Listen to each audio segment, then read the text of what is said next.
Dragon Age, Tevinter Nights, The Streets of Minrathous, written by Brienne Battier, and read by Kyle Bond.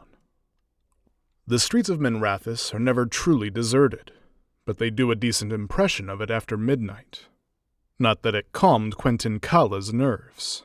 He scurried down the quiet alley, head on a swivel, as if afraid he was being followed. I was following him. But I wasn't the reason he was spooked. The man didn't know I was there. I let him get a good ways down the alley before tailing after. Quentin's uncle, Otho Calla, was worried his nephew had fallen back in with the Venatori. The cult had lost its bite after their would-be god was struck down by the glorious Inquisitor. After that, a good number of cultists, who never admitted they were Venatori in the first place, distanced themselves from the whole affair. Of course, that didn't stop remaining loyalists from acting delusional and stirring up trouble when the mood struck. That's fanatics for you. Quentin paused halfway down the alley and started muttering to himself. His left hand closed around a gold chain at his neck. I channeled a bit of magic, ready for whatever he planned to do. Then let it fade back. He was giving himself a pep talk. This wasn't his part of the city. Quentin's parents had disowned him years ago. Otho thought Quentin was up to something. Something more than spouting cult mantras. He wanted to know if he'd been a fool to give Quentin a second chance. But going to the proper authorities draws attention. And what if he was wrong? He'd face scandal for nothing. Otho needed information. That's where I came in. I don't work with people in Calla's circle often, but I couldn't argue with the offer. If Quentin's uncle was wrong, I'd save him the embarrassment of Minrathous gossip. If he was right, my information would give him enough time to play martyr and bribe the right people for a quiet arrest. The way I saw it, I was either getting a controlling uncle off Quentin's back or a dangerous Venatori off my streets. Either way worked for me. Pep talk over, Quentin walked into the open. The alley led to the docks. Quentin made his way to one of the storehouses, a brown brick building no different than its neighbors. Throwing nervous looks left and right, it was a wonder I hadn't seen him robbed on the way here. I moved to stand in the shadow cast by a stack of wooden shipping crates. The night air was warm, and I could hear the slap of water on rock. I flexed my fingers, pulling a stream of cold air into being. A light mist formed. Nothing too showy, but enough to cover my position. Quentin may not have been observant, but I wasn't taking any chances. I watched him pull a pouch from his pocket and sprinkle the contents over a brazier. The flames sputtered and turned pale blue. A signal. A figure in white and beige robes approached from the shadows.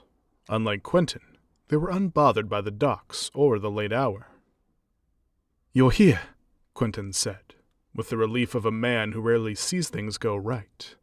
"You'll tell the others." But I'll never know what Quentin thought the others should hear. The figure that stepped into the light wore a full face mask of polished bronze. "Who?" Quentin started. Then the dagger was lodged in his neck. I hadn't seen it coming. Quentin was down, the figure crouched over his body. I felt a sudden unease, that low drop in the stomach when blood magic's in the air. The ground below us trembled, and I grabbed the crates, adjusting my stance for balance. Then, as quick as it started, the shaking stopped. There wasn't time to think. I stepped from behind the crates and began weaving a spell to hold the figure in place. Their limbs began to slow as my magic took hold, and for a second, I let myself think I had them. But their hands were wet with Quentin's blood. The figure's fists snapped shut as they drew on Quentin's vitals to push back. The speed and force of my spell collapsing staggered me. I pulled myself up, ready to counter their next attack, but that's not what I got. The figure was already running down the docks. I flung out an arm, attempting to slow their escape. But I was still off guard, and the magic went wide. My one leg may be dwarven crafted metal below the knee, But that doesn't keep me out of a chase. I was prepared to follow, but Quentin groaned. A glance in his direction was all it took. When I looked back, the masked figure had gotten away. Quentin had gotten away from me too. There was too much blood, and too much had already sunk into the cobblestones. I knelt beside him and hovered a hand near the dagger at his neck. I noticed the gold chain was gone. The figure must have taken it. His eyes widened as the chill of my magic slowed his breathing. I couldn't stop it, but I could numb the pain, and let him talk a little longer. "What happened?" I asked. "What were you doing here?" "I was out," he managed. "How did you—" "Your uncle," I said. It was enough for him to get the idea. "I'm not Venatori," he said. Then again, as if he cared what I thought. "I was going to. I'm not with them." "Sure," I said. He reached up and grabbed my sleeve with more strength than I thought he had left. "It's almost the hour," Quentin said. The words sounded forced, as if they pained him more than the knife. His hand sank back. "What hour?" I asked, but he didn't say. "I wasn't with anymore. I'm sorry." "Who?" He knew what came next. He was searching for whatever company he had left. "Neve," I said. My name was the last thing he heard. What remained of the night didn't pick up from there. After Quentin left me, I quickly searched the nearby alleys. I'd no hope the masked figures had stuck around, but I found an elf asleep under a tar-stained coat. I nudged him gently, but he jumped out of his skin all the same, muttering that the boss let him sleep there, then falling silent at the sight of Quentin's blood on my clothes. He'd seen nothing, of course, but he'd get word to the Templars for some coin and a promise he wouldn't be in trouble. I returned home for a change of clothes and not enough rest, before heading to Otho Callow's manor, a residence nowhere near the third-rate bookseller where I rent a room. From what I'd known about Quentin Calla, he'd been a grateful and devoted nephew. Quiet most of the time, but loud when it came to Minrathous' anti-slavery movement. A man putting the mistakes of his past behind him, and trying to be better. So what had happened? Otho Calla didn't care. The man was taking breakfast by the time I turned up at his ornately carved door. He greeted me with a dismissive, "young lady," that made me think he'd forgotten my name. No matter what Quentin said in the end, his meeting with the robed figure was enough for Otho. Quentin was up to something unsavory, whether it was with the Venatori or not. And he'd washed his hands of it now. As far as Otho was concerned, my work was done. He didn't know or want to know about people in bronze masks. I left Otho staring out the window of an overlarge sitting room. The Templars knew about the attack. This was their job now, and I could let them have it. I'm sure Quentin's uncle sent coin right after, telling the Templars to keep the Calla name out of it. A bad night had turned into a bad morning, so I shouldn't have been surprised when the Templars turned up, or that they'd be more than the usual annoyance. Minrathous isn't like the South, where Templars control mages. Tevinter loves its mages, especially in Minrathous. Here, Templars only act when magic's used outside the law, except in special cases when the mage-based justicars step in, or when the right bribe makes a case special to them. If a job doesn't need justicar attention, or they want to consult a mage without being walked over, the Templars hire outside assistants.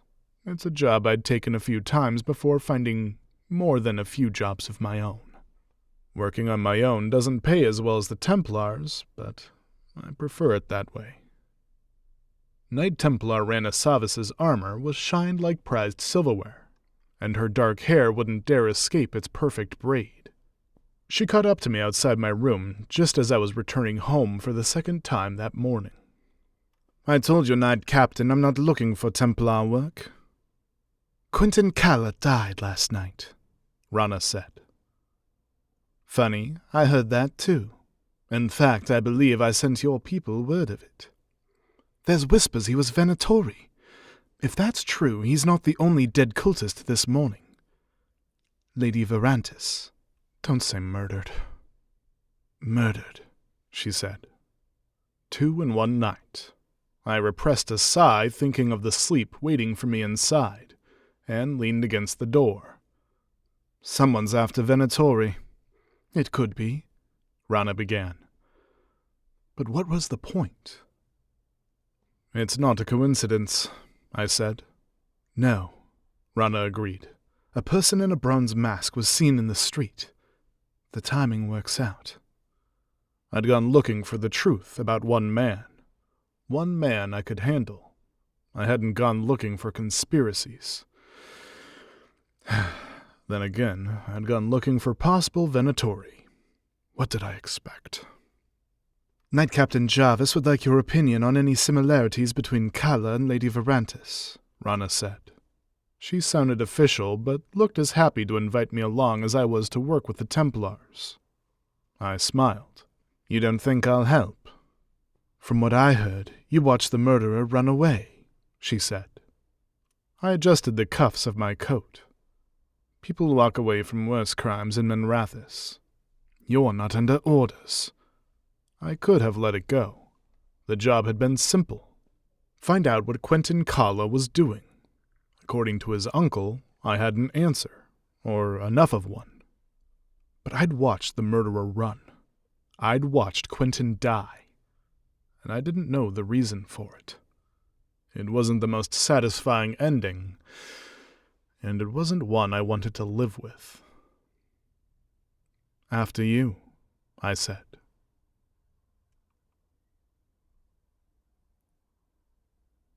If you want to know where the money is in Minrathous, look to the oldest mage families. Lady Verantis came from old money. The floor-to-ceiling windows in her personal study were covered in Orlesian silk. A large marble snake with gold-plated eyes sat coiled in the entrance.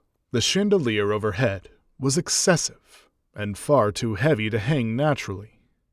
It's the sort of enchantment you expect in these old houses, the sort meant to impress, while everyone ignores that someone's great-grandfather used blood magic to put it there. The lady herself lay face down in front of a finely carved desk in the center of the room. Scrolls, inkwells, and a small onyx bookend were thrown across the floor. Char marks on the doorframe and acidic gouges in the desk suggested a struggle between mages. But there was also a deep gash in Lady Verantis' neck. Rana snapped a salute as we entered. Knight Captain Jarvis stood on the other side of the desk, all patched up armor and sleep-deprived glares in front of an expensive marble fireplace. I sympathized. My family has more Templars than mages. I'm sure that says a lot about me. The point is, I'm not from an old family, and I felt as at home in Lady Verantis' house as Jarvis looked. "You're bothering to help," Jarvis said. And there went the sympathy. "You wouldn't ask if you didn't need it," I said sweetly. Jarvis chose to move on. "We suspect Lady Verantis was Venatori for years. Knew she was up to something while their god was running around, but we couldn't get close. Got proof now for all good it does." Then to another Templar with massive arms and a smack of freckles, he said, "Brom, read the stuff. Don't just toss it around." Brom let out a sigh and continued sifting through Lady Verantis' personal correspondence. "I'd heard of her," I said, moving to stand next to the woman in question. "Lady Verantis. People said she'd become charitable in the last few years." "Who knows why the Venatori do anything?" Brom muttered, adding a lace-adorned wedding invitation to the unsteady pile. The polished floorboards beneath Lady Verantis' body were stained black. "Quentin Calla was stabbed too," I said. "The attacker was a mage. Why get that close?" Jarvis asked.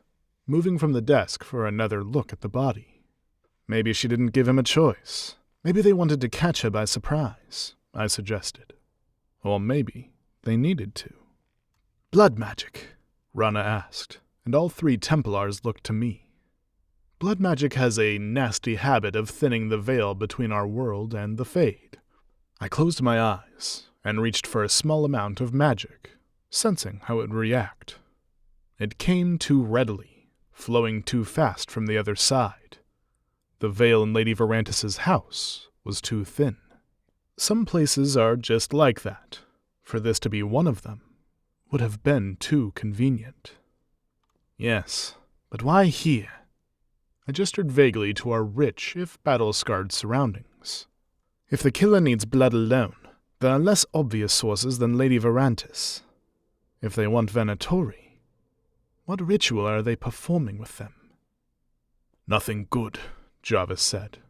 Our best guess is still an anti-cult crusader. Using blood magic against them could be their form of punishment.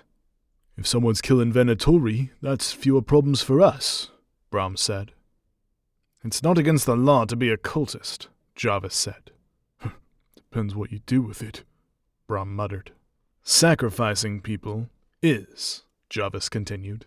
Brom barely hid the scoff, but he didn't talk back. Whoever they're after, this mage thinks they can get away with murder, Rana said. And that we're useless. I bit the urge to say, aren't you?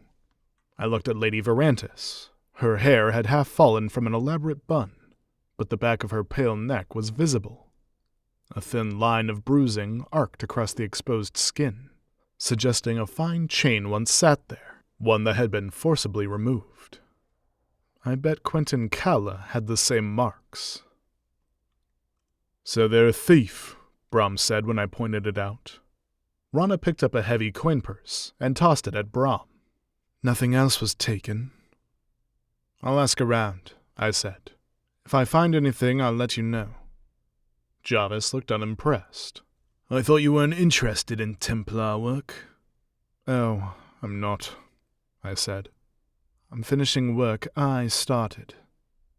To punctuate the day I was having, a cold drizzle met me at the door. I watched my footing as I made my way down Lady Verantis' front stairs. The telltale tapping of rain on metal sounded as Rana followed me outside. We have known contacts and relatives of Lady Verantis. I'm sure you do, I said. And good luck getting anything from them. It's standard practice to start there, Rana said. Standard practice isn't my top concern. You're stunned, I know. Is that why you don't like working with Templars? Rana asked, a hint of triumph in her voice as if she'd caught me at something. No, I said casually. That's not why.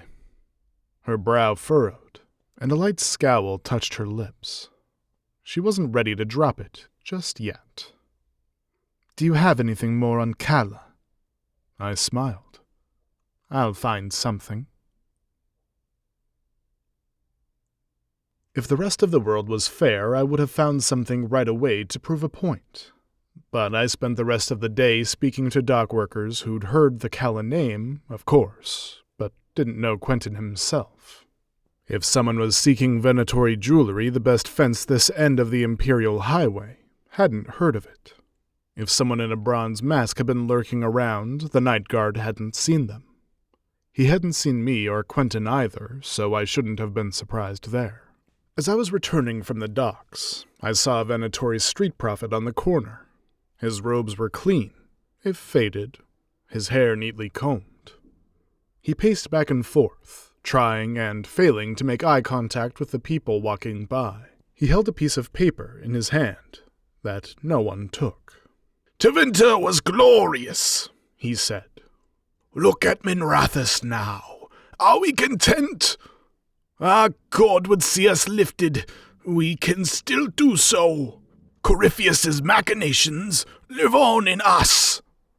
The prophet raised his voice over the noise, the grunts and curses of sweat-soaked laborers hauling goods from the docks, the impatient chatter of errand runners, food sellers pushing fried dough, the sharp rattle of coin against metal as a man in stained soldier's clothes tried for sympathy. No one looked at the soldier. No one looked at the prophet either, although maybe more liked his ideas than were willing to admit. Even I want a better Minrathous, but the Venatori, the cult's dead god, wanted to bring Tevinter back to what it was, to its glory. It was nonsense, of course. It always was. The old empire was even more corrupt and heartless than what it was now, no matter how pretty the picture Corypheus painted. As the prophet continued his speech, I wondered what had made Quentin and Lady Verantis a target, and not him. It seemed a necklace had marked them as victims, but what made the jewelry special? And why did they have one in the first place? I needed answers, and I was running out of ideas.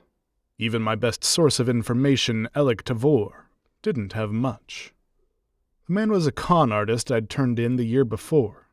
To be fair, he'd nearly gotten me killed the year before that, so we were even. "There's not much to say," Elik said when I met him at the Lamplighter at sunset, a tavern 3 streets too far to be in the nicer part of the city, a place known for the bronze lanterns over its tables and the tight lips of its barkeep. The silent dwarf smacked a pair of drinks in front of us, before being hailed by a group of dirt-smeared men who needed a drink before they were caught at it. A couple with Antivan accents continued a whispered conversation in the corner. "I don't know who Kella thought he was meeting at the docks," Elik continued, "but I know why. He turned up a few times, asking about false papers, places to buy horses, or hire a boat with no one noticing. That sort of thing." "For how many?" "Just one." I slid a few coins across the table. "Stay out of trouble, Elik." Elik tossed one of the coins back. "Wasn't worth that much. Supper's on me." I took the coin to the best place at any hour, a tiny stall in the lower market, run by a man named Talos. "You!" barked Talos as I approached, dropping a piece of fish into the sizzling oil without asking. He held out a hand for payment. "The fish won't eat itself." "Then you're lucky I'm here." "You'd starve without me." Talos wiped his hands on an oil-spotted apron and handed me the food. Salty, piping hot, and perfect as always. He turned to the next person in line and began frying up another piece of fish. I ate as I walked, my mind stuck on the day and the night before. Elik hadn't told me much, but what he'd said bothered me. Quentin had been trying to get a single person out of the city. It might have been connected to the anti-slavery movement, or it may have been for himself. Quentin hadn't been caught by surprise. Not entirely. He'd expected someone at the docks. He'd wanted to leave a message with the others. The way he toyed at the chain around his neck, he'd known something was coming. Had Lady Verantis known too? From the look of her study, she'd put up a fight. Had the two spoken beforehand? Had something else warned them? "Neve Gallus!" The voice was low and urgent. The shadowed streets were starting to empty, but still bustled with people heading home for the day, and those who didn't plan on going home at all. I turned, trying to pinpoint the source of the voice, and caught sight of a man staring at me from a tired shrine to Razikale. The statue's features were worn away at the feet, and the tip of one outstretched wing was chipped. The man gave a nervous jerk of his head, before ducking back into the dragon's shadow. "Neve Gallus," the man said again, as I followed him behind the shrine. His eyes were bloodshot, and he didn't know how to hold his arms, crossing and uncrossing them again. His robes were well made, with gold threading at the cuffs. The silver egret pin at his throat bobbed and shook as much as he did. "You've been asking after Quentin Kalla," he said. "You've seen Lady Verantis as well. Do you know something?" The sound he made was more of a yelp than a laugh. "The dead." "Well, aren't you insightful?" When the man didn't respond, I made to go. "If we've exhausted your knowledge, I'd like to finish my supper. If I'm lucky, maybe get a good night's sleep when I'm done." "The hour's coming," he choked out, then gave another yelping laugh. I could hear Quentin's voice echoed in his words, smell the blood pooled on wet cobblestones. He had my attention.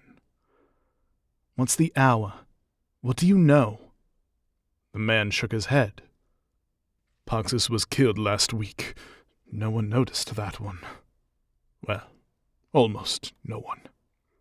"This Paxus, Venatori?" I asked. "Yes."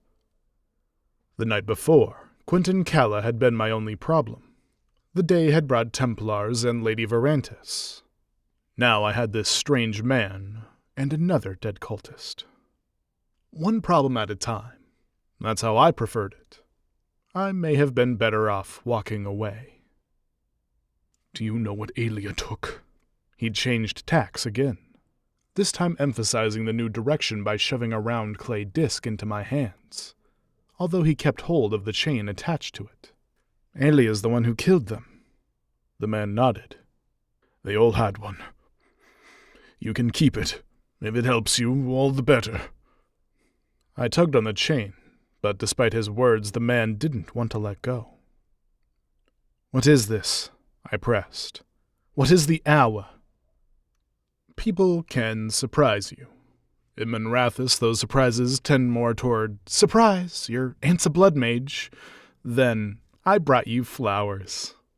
The man trembling in Razakale's shadow surprised me by summoning an arcane flash of light instead of an answer. I cursed more at myself than at him. By the time I could see, the man was gone and the remains of my fried fish lay on the ground. My stomach and head argued over which was more upsetting. He'd left me the necklace. The clay seal fit in the palm of my hand and was seated in a polished black shell attached to a gold chain. A long, thin dragon with 4 wings was etched on the front, rising from a dark sea. I'd run into a Venatori before, but never seen anything like this. I could sense an enchantment on the thing, but couldn't tell what it was for. Whatever it was, Quentin Calla had died for it. So had Lady Verantis, and Paxus, whoever he was. It was more than I'd known that morning, and at the same time, it meant nothing. I still didn't know why. I tracked Rana down outside Templar quarters the next morning. I could count the hours of sleep I'd had over the last 2 days on one hand, but I'd said I'd tell the Templars if I found anything, and here I was. "You have something," Rana said without preamble. "Good morning, Knight Templar Sarvis." I handed her the necklace. "I don't know what this means, but whoever's after the Venatori, they want these ones in particular." "A specified chapter of the cult," Rana wondered. It had been my first thought, too. "Maybe they wronged our killer," I suggested. Rana ran a thumb over the 4-winged dragon. "I've seen this." "What? Where?" "Carved in the corner of Lady Verantis' mantelpiece. We need to go back. Now that we know what to look for, we might find what it means," Rana said, with more can-do attitude than I thought Templars were allowed. And I was right.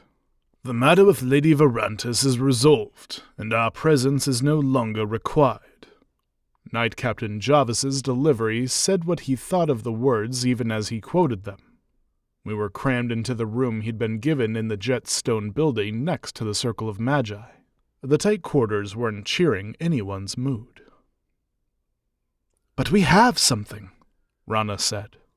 "The Verantis family is grateful to the Templars for stepping in and sorry their mother took her own life. They'll handle arrangements from here," Jarvis continued his quotation. Behind him, Brom let out a derisive snort. "Took her own life?" Rana protested. "The spell marks signs of struggle." "Historical damage or their mother's final madness? Take your pick," Jarvis said. "The Verantis family apologizes," etc., etc., Brom added. "The Verantis family is scared you'll find more Venatori among them," I said mildly. "This is Minrathous. None of this was surprising." "You know that. I know that. They're also friends with Adjustica. He stepped in personally. With the Knight Commander's full support, Jarvis said.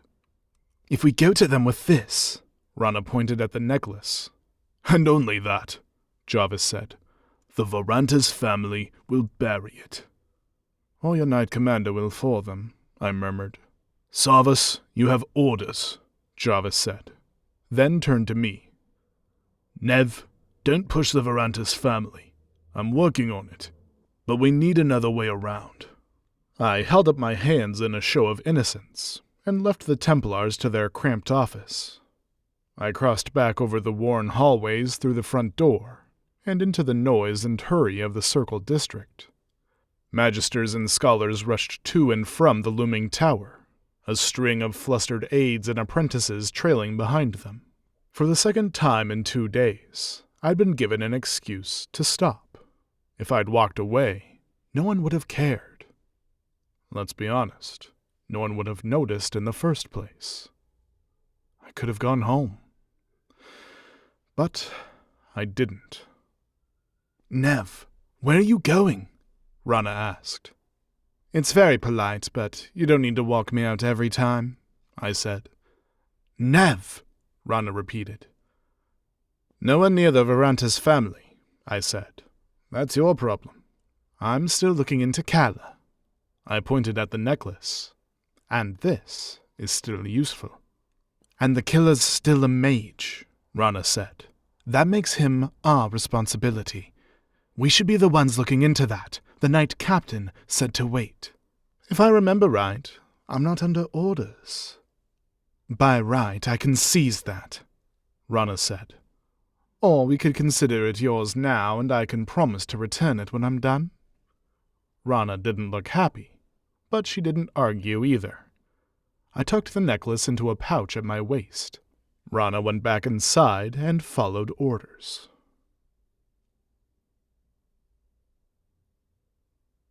There's a shop down a side street off the lower market. At night, the entire narrow stretch is only lit by a few braziers, and even during the day, it's dim.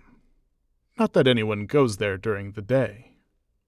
The shop itself doesn't unbolt the doors until past noon, and for the man who looks at objects you don't want people to know about, you need to come later than that.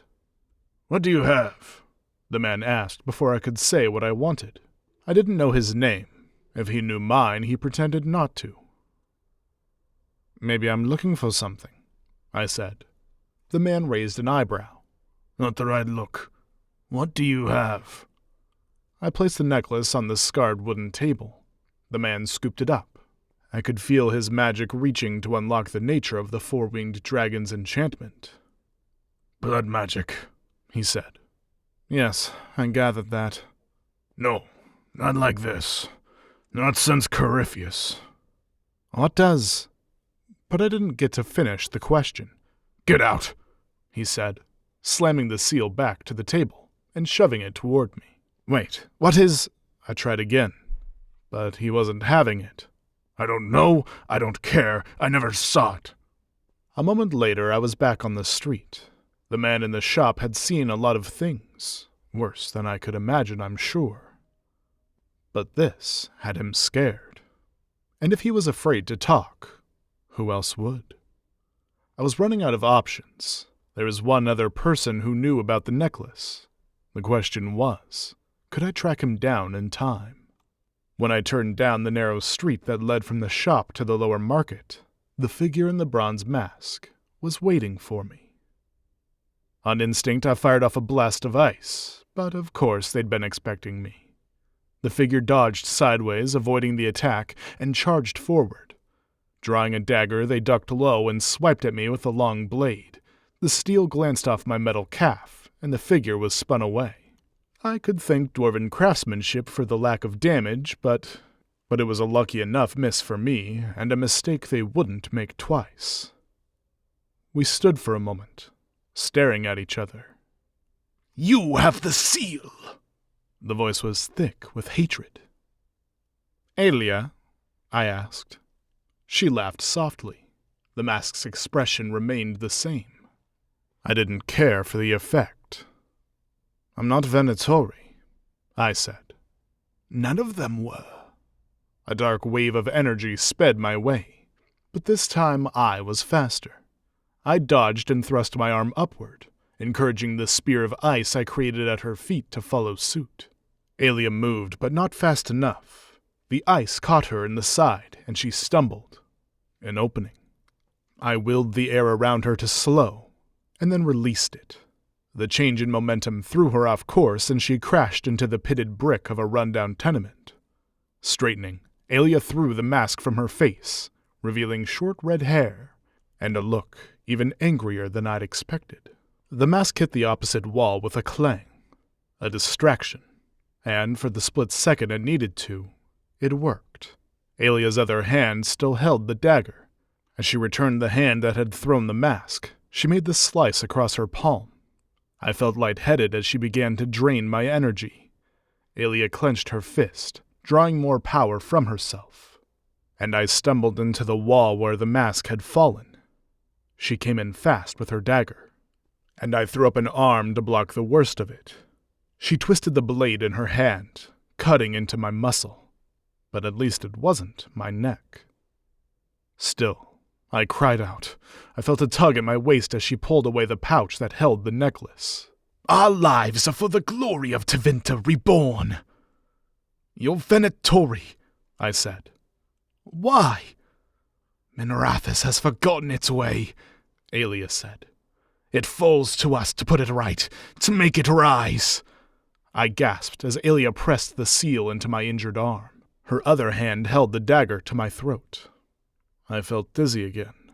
From the pain or her magic, or the blood loss, I didn't know. The traitor's blood would have been justice. Yours and mine will do. I could feel her channeling magic into the necklace, draining power from me to help unfold its enchantment. With a sharp snap, the seal broke, and the ground below us heaved. A giddy smile crossed her face. My throat would have been slit next, but her pause was enough. With an effort, I cast a blast of wind, knocking her from me. The dagger skittered across the cobblestones. I let an array of ice crystals form in the air around me. I doubted I could throw them with any accuracy, but she just needed to buy the bluff. Aelia kept her distance. The hours here, live the last of yours. Consider it gratitude for your service. I let her footsteps disappear before sliding down the wall. The ice crystals fell to the ground around me. I needed to stop the bleeding. Drawing the magic took effort. I'm not a healer, but I can patch up a wound well enough. I slowed the blood flow, tore off the sleeve of my blouse, and wrapped the wound as best I could. It wasn't pretty, but it would last the hour. The man in the shop may not have talked, but there was another person who knew about the necklace, or the seal, as Aelia had called it. And I had him cornered. His trunk lay behind us where he'd dropped it in the street, and his back was to me. I kept hold of the magic keeping him there. "How did you find me?" Flavian Bataris asked. The silver egret pin bobbed nervously at his throat, just as it had the last time we'd met. His name, along with the name of the boat he'd hired, had cost me the rest of the evening, and enough coin for a week's worth of fish dinners. People who scurry around the lower market after dark don't wear gold-embroidered robes. I walked carefully around him, until we were face to face, then pointed to the silver egret. And they don't advertise themselves with the family crest. Flavian flushed. It was an embarrassing error, though maybe not the one he regretted most. I held up half of the four-winged dragon so he could get a good look. Aelia had taken off with the rest of the necklace. "You failed to get me killed," I said calmly. "That wasn't the point," Flavian said. "I was getting rid of it." "And you let the right people know you no longer had it," I said. If Flavian was capable of remorse, he wasn't wasting it on me. "Someone was going to die. If that's broken, then most of Minrathous will. That included you, anyway. Or you might have stopped Aelia. Between the two of us, you had a better chance. I dropped the magic holding Flavian in place. He folded his arms, then unfolded them, then clasped his hands. He didn't like my odds against Aelia, I said. Flavian eyed my arm. Was I wrong? Besides, I don't like anyone's. As if in support, a tremble shook the ground beneath us. A young couple by the pier pulled apart, looking around in confusion, then went back to it. What are the necklaces for? I asked. Corypheus wanted Tevinter reborn, Flavian said.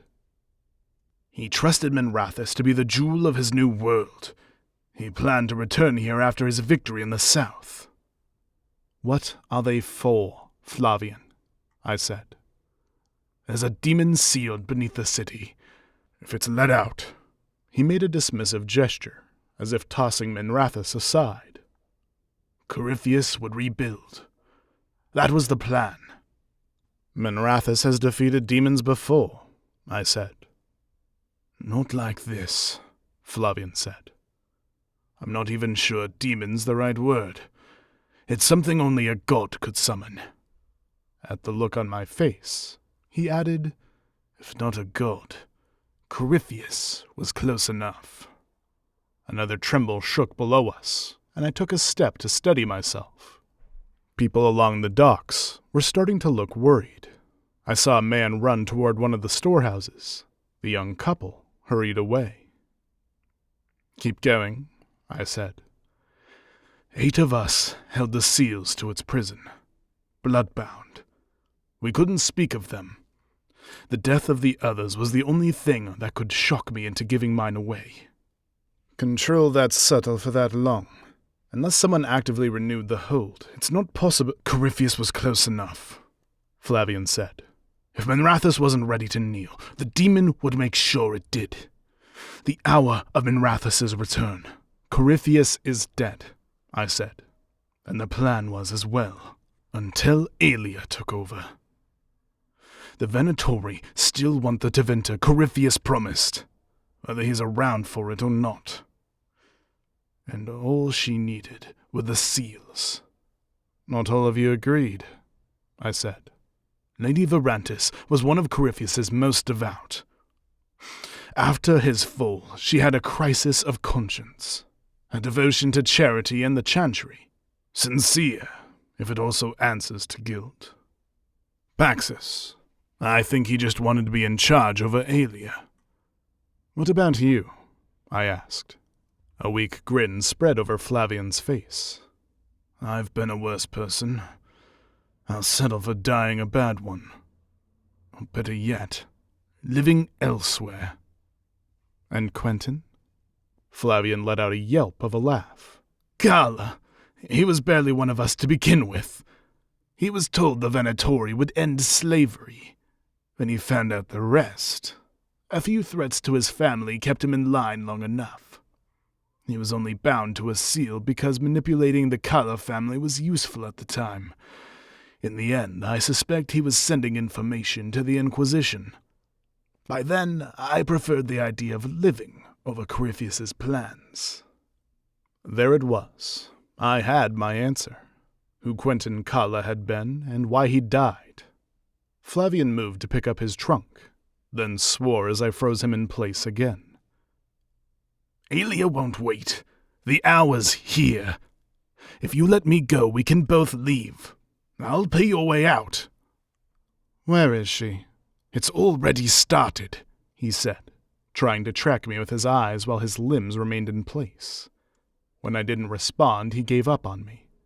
Die how you want. The catacombs. One of the hidden ones. There's more than one entrance. The only one I knew was in Lady Verantis' study. I released the spell and Flavian grabbed his trunk and began hauling it down to the docks. It broke halfway to the pier and he left it, running toward his way out. Knight Templar Rana Savis had not expected me to turn up at her rooms in the Templar quarters after dark, or for me to be covered in blood when I did. I'd done enough to patch the injury, but My coat was still stained from Alia's attack. I held up half of a four-winged dragon. Worse for wear, I admit, but you can't say I didn't give it back. What happened? She took the broken seal firmly, even as she checked my arm. Leave it to Rana Savis to show concern and confiscate Templar-claimed property at the same time. It's a gift. The killer's Venatori, I said, and filled her in on an evening that already felt too long. We need to move, Rana said. She wasn't wrong, and I was ready. But then... Something this big. The Knight Commander needs to know. I'll inform him straight away. I don't know what I expected from Rana. That's not true. I'd known exactly what to expect, and it was this, and, like a fool, I was frustrated anyway.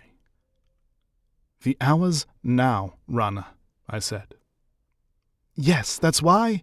You'll tell the Knight Commander, and he'll consult his friend the Justica, and we'll wait until morning while they check in with the Verantis family, I said. The city could shake down around them, and they'll jump through the same hoops. That's if we're lucky, and they don't already know what the family's hiding. You don't know that, Rana said, but she was contradicting me more than she was defending her commander. You want to know why I don't like working with Templars? It's not your rules or sense of fair play. It's because there are people like you and Jarvis who try, or you want to. And too many times out of 10, it's the wrong coin in the right hands that makes you stop. That's not what this is, Rana said. Then, when I didn't answer, if that's what you think, why did you come here? I sighed. Maybe I hoped this would be one of the few times out of 10. Mostly so when it's too late. Someone I trust will know what went wrong. If what Flavian said is true, you'll need the head start. Someone will listen. We need to organize. I shook my head. What else was there to say? How far can you get on your own? Rana asked.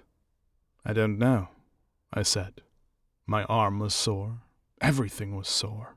My head begged for sleep. But when I get there, I'll know it was as far as I could. For once, she didn't follow me outside. I left Rana standing in her doorway and headed back into the night.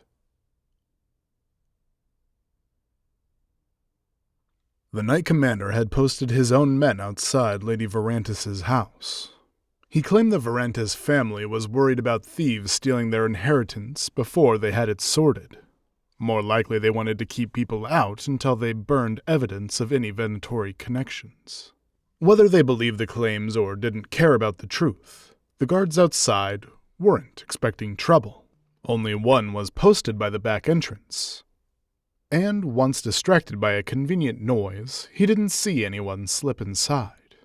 Lady Verantis had been removed from the study and the floor cleaned, but some vague sense of superstition made me skirt the last place I'd seen her anyway. The large marble snake shone in the moonlight, the gold plate eyes disinterested in my visit. I reached the fireplace and quickly scanned the stone beneath the mantel. On the far right end was a carving of a four-winged dragon, just as Rana had said. I gave the stone a slight push, felt the give, and pushed harder. I heard a faint click, and a stairway opened in front of the empty fireplace, leading down to the catacombs below. I let out a breath I didn't know I was holding, and carefully made my way down. The streets of Minrathous are never truly empty, even the ones that run underground. The catacombs are as ancient as Minrathous itself, officially there for storage, a place to hold a year's worth of food and supplies, securing the city's survival in case of blight or Kunari invasion. Unofficially, they hold as many shady corners, forgotten places, and dark secrets as you'd expect. Pale blue wisp lights had been lit along the underground passage, dim but enough for me to move without creating a light of my own. The high ceilings disappeared into the shadows above. The walls were largely plain, though even here there were echoes of the ornamentation found on the buildings above. A pillar carved like a dragon, a fresco meant for almost no one to see. A faint vibration ran through the ground beneath me, and I stopped admiring the art. It wasn't long before I could make out the flicker of orange light up ahead. A voice echoed back to me off the stone walls. Another vibration ran through the ground, and I felt a strange buzzing in my head. It was thick with a feeling I couldn't understand, and an expansive need for emptiness. "Corypheus's fall was a test," came Alia's voice. She sounded strained, but no less resolute for it. "Would we surrender Tevinter as well, deny it a chance to rise? What is our answer?" "Our lives for the glory of Tevinter reborn." The answer came from more voices than I could take alone. I moved toward the light, ignoring the sick feeling in the back of my head. I pulled myself behind a pillar before getting too close, and took in the scene in front of me. "The seals are broken," Alia said. "The traitors could not escape their blood debt. The loyal paid their own, and will be rewarded. We reach the hour of Minrathous' return." A small crowd of Venatori, 30 or so, stood in front of Alia. I could see now why her voice was strained. It appeared breaking the seals was only the start to the ritual. If this had been Corypheus's plan, and the demon was as bad as Flavian had claimed, there was a fair chance the final steps were meant for a god, or whatever he had been. That hadn't stopped Alia. A bleeding Venatori lay slouched at her feet, his arm limply held up to hers, his skin an unlively gray color. Alia herself was focusing all her power into a large stone obelisk. It rose the full height of the catacomb, and there were deep cracks in the stone at its base. Below the obelisk, a shadow moved at odds with the lights that cast it. Looking at it caused the buzz in my head to grow louder. Whatever I was looking at, it was the edge of something deeper. If this was a demon at all, it was older and larger, and more nameless than any demon I'd ever heard of, and so much worse besides. If that thing rose, there wouldn't be a Minrathous left. I cursed under my breath. What did I think I was going to do? If I'd stayed away, I would die with everyone else. But I could have done so in bed. Maybe with a good book, or a nice supper. But since I was here... The man at Alia's feet was already dead. Moving fast, I hit him with a snap of cold magic. Alia let out a yell of frustration, as the source of her power literally froze up. She caught sight of me at once, but held her place by the obelisk. Going after me would mean dropping the ritual, and she loved her false god and warped dreams more than she hated me. Still, I'd slowed her down. "Bring her here!" Alia yelled, which turned out lucky for me. Limited to the attacks of the non-lethal variety, I managed to hold back the first set of attackers. A frost slick on the catacomb's stone floor sent several Venatori reeling, while another found himself pinned in ice. Focusing, I pulled at the air around the cultists, slowing them down. But there were 30 of them and only one of me, and I couldn't last forever. In the end, 2 Venatori caught me and dragged me toward the stone obelisk. "Minrathous is broken," Alia said, as her followers held me at her side. The shadow pulsed uncomfortably close. I didn't think it could hurt me yet, but I twisted away from it all the same. Minrathous buried people every day. It closed its eyes and pretended they didn't exist, and the power grabs in politics weren't tearing it down. And it was about to be torn down for it. I was starting to regret not having that nice bed and supper again, when I caught a glimpse of movement just outside the ring of light. Knight Templar, Rana Savis. Scanning along the shadows now, I caught Knight Captain Javis's eye. He gave me a curt nod. To his left, Brom was making his way from the far side of the circle. People will surprise you. All 3 Templars were carrying enchanted weapons, designed to subdue mages. Swords for Jarvis and Rana, and a heavy mace for Brom. The weapons looked almost ordinary, but I could see the faint shine of fade-touched metal, and knew they'd be marked with the circle's seal. In keeping the mages happy, Minrathous Templars need to be assigned those weapons for specific and approved circumstances only. I had a feeling Knight Captain Jarvis had skipped that part. Aelia tilted her head toward me, and I lowered my eyes, not wanting to give the Templars away before they were ready. "You do know that whatever you're raising," I began. Minrathous' salvation. Aelia's voice was even more strained than before. Without blood to fuel her, she was having trouble maintaining the ritual on her own. "Sure, that," I said. "There's no way you can control it." "It will fulfill its purpose," Aelia said. "Minrathous will return to its former glory." "Did it have glory?" I asked. If she hadn't needed to focus on the ritual, I'm fairly certain I'd be dead for that. Another tremor ran through the catacombs. Dust shook from the ceiling, and the shadow pulsed farther outward. Whatever it was, it didn't care about glory or anything like that. "You and I shattered the seal," Aelia said. "You and I can finish this." She drew a knife from her waist and handed it to one of the Venatori holding me. "Better people than you or I will do that," I said. A beam of light directed from Rana's sword struck the crowd, paralyzing anyone it hit. Those that could still move rushed to defend themselves from their new attackers. Distracted, one of the Venatori holding me loosened his grip, and his friend met the full force of my newly freed fist. I brought my elbow back hard, hitting the first Venatori square in the stomach, before pushing them both back with a blast of ice. The shadow heaved as the Templars fought the Venatori. It was darker now, thicker too, but still formless. I saw a steel-haired Venatori stumble near the writhing darkness. Before he could straighten back up, the shadow wrapped around his wrists. The cultist jerked to his knees, his body convulsed. Silence fell suddenly on both sides, broken by the screams of the old man as he sunk from view.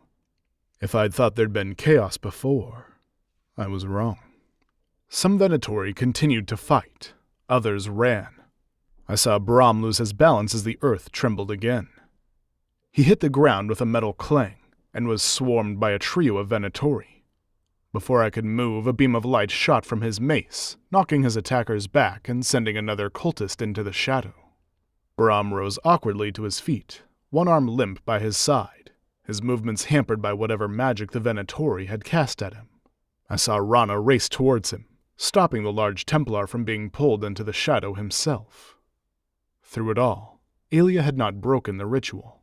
There was fresh blood on her arm. She'd taken on fueling the magic alone. I crossed the space between us and grabbed her by the wrist. She tried to shake me off, but I hung on, concentrating on slowing her bleeding, patching her wounds just enough. "You won't!" But before she could finish, I punched her in the face. Aelia stumbled backwards, and the connection broke. The swift disruption of the ritual knocked us both back. Aelia screamed as she realized the shadow was gone. I sent a wall of ice up and over the obelisk. It wouldn't hold back disaster on its own, but it was enough to hold secure until the Justicars sent experts smarter than me to deal with it. Rana joined us and dragged Aelia to her feet. "Telling the Knight Commander went well after all," I said dryly. "It will," Rana said, and she sounded both thrilled and appalled by the rule-bending that had brought her here. "We weren't looking into Lady Verantis," Knight Captain Jarvis said. "We were tracking down a missing mage, Neve Gallus."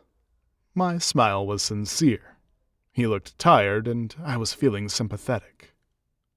"Good work here tonight," Jarvis said to his Templars. Rana smiled. Brom just shrugged. Of the two of them, I sided with Brom. I knew what would happen next.